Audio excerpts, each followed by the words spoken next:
Bonjour à toutes, bonjour à tous, soyez les bienvenus dans un nouveau numéro de Parents c'est un métier, votre émission sur la parentalité. Alors, dans un contexte social où de plus en plus de pères veulent s'impliquer dans l'éducation de leurs enfants, il serait peut-être bon de se poser ces quelques questions. La première, en quoi consiste réellement la fonction paternelle ? La seconde, en quoi sa fonction est-elle complémentaire et non similaire à la fonction maternelle ?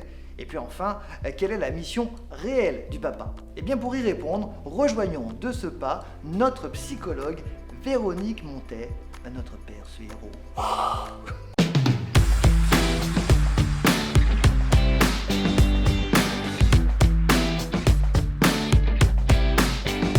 Bonjour Véronique. Bonjour Guillaume. Sois la bienvenue dans ce nouveau numéro de Parents c'est un métier où nous allons parler aujourd'hui de la place du père. Cette place qui est très très importante aujourd'hui. C'est vrai que plus ça va dans notre société, plus les papas souhaitent s'investir dans leur rôle. Mais en quoi consiste précisément la fonction paternelle ? J'utilise bien ces mots parce que visiblement ils ont un sens en psychologie. Et en quoi sa fonction est-elle complémentaire et non similaire à la fonction maternelle? Ce sont deux questions lourdes comme ça, mais que tu vas nous expliquer tout de suite. Pas lourde, pas si lourde que ça. C'est une grande question, mais elle n'est pas lourde. Elle n'est pas lourde du tout, au contraire. Oui, effectivement, le rôle du père, traditionnellement et puis caricaturellement, c'était celui qui partait à la maison. La maman s'occupait des soins primaires de l'enfant, le cajoler, et puis le père était un peu l'autorité, l'image de l'autorité. En même temps, la maman, elle ne travaillait pas il y a quelques années encore. Certes. Il y avait beaucoup de femmes à la maison et papa qui allait travailler. Certes, mais ce n'est pas seulement le facteur de travailler ou de ne pas travailler qui...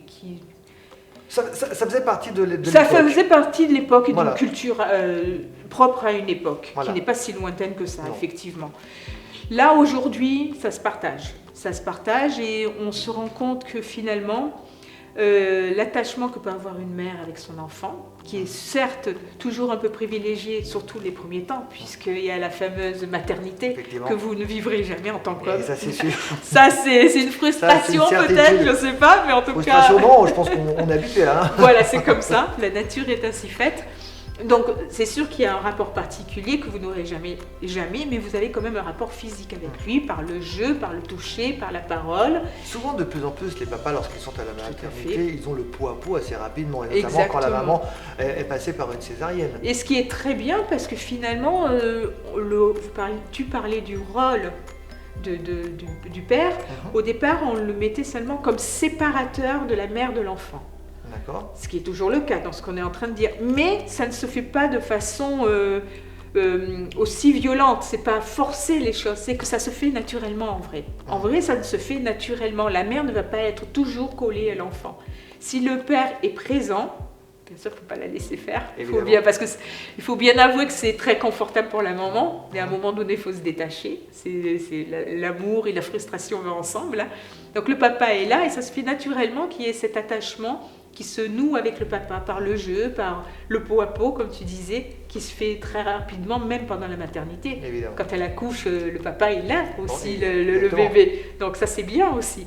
Donc il n'y a pas plus que ça en fait. C'est pas aussi spécifique que ça. Ça se fait naturellement. Et donc il y a l'attachement, il y a l'autorité qui est toujours là puisqu'on doit poser les limites, mais la mère aussi pose les limites. En fait, c'est plus une question de coparentalité que de rôle de père ou de mère. Alors, on regarde l'enfant. L'enfant, quand il regarde son papa, quand Oui. il regarde sa maman, quelle est sa perception de son côté? Parce que là, on voit le rôle de la maman, du je m'en papa. souviens pas. Non, je plaisante. En fait, sa perception, c'est la façon dont on lui parle. Un homme ne parlera pas de la même façon qu'une femme. Une D'accord. femme va peut-être... Alors, je ne vais pas tomber dans la caricature, mais Non. elle va plus utiliser des phrases... Bon, ils emploient tous les deux des phrases assez courtes pour faire comprendre une consigne. Non, c'est non. Et à un moment donné. Une consigne. On ne dit pas que du non dans les consignes. On dit tu peux faire ça, fais-le comme ça. Ouais. Alors peut-être que la mère est un peu plus couvante. C'est D'accord. possible. Mais après, ça dépend des caractères. Il ne faut pas généraliser. Mais par contre, ils vont réussir à coopérer ensemble. Et l'enfant, oui, c'est ça. L'enfant, lui, il voit que le père est plus tonique dans le jeu, par exemple. D'accord, oui. Qu'on le veuille ou non, le père est un peu plus... Un peu plus brut de pomme, voilà. Voilà, Un petit peu plus brut de pomme, il ne se rend pas forcément compte de ça. Voilà, Voilà. sans tomber toujours dans la caricature. Non, hein, non, bien sûr, mais toujours... mais il y a une différence de peau, il y a une différence de contact visuel, il y a une différence, tous ces petits micro-différences, c'est vraiment microscopique, je veux dire ça. L'enfant, l'être humain, est vraiment programmé pour voir ces petites différences. Ces petites différences qui fait qu'il reconnaît les émotions aussi, qu'il reconnaît les personnes, on reconnaît une démarche, on reconnaît un son, on reconnaît une voix. La voix de l'homme et de la femme ne sont pas les mêmes. Et là, il va différencier les personnes. Et encore plus quand lui-même se sera représenté en tant que personne. Voilà.